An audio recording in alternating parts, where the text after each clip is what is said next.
قرض لینے والا تنگ دست ہو تو اسے کشائش کے حاصل ہونے تک مہلت دو، اور اگر زر قرض بخش دو تو وہ تمہارے لیے زیادہ اچھا ہے، بشرطے کہ سمجھو۔ اور اس دن سے ڈرو جبکہ تم اللہ کے حضور میں لوٹ کر جاؤ گے، اور ہر شخص اپنے اعمال کا پورا پورا بدلہ پائے گا اور کسی کو کچھ نقصان نہ ہوگا۔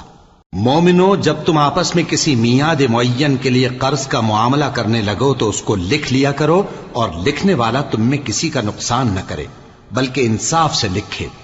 نیز لکھنے والا جیسا اللہ نے اسے سکھایا ہے لکھنے سے انکار بھی نہ کرے اور دستاویز لکھ دے، اور جو شخص قرض لے وہی دستاویز کا مضمون بول کر لکھوائے، اور اللہ سے کہ اس کا مالک ہے خوف کرے، اور زر قرض میں سے کچھ کم نہ لکھوائے۔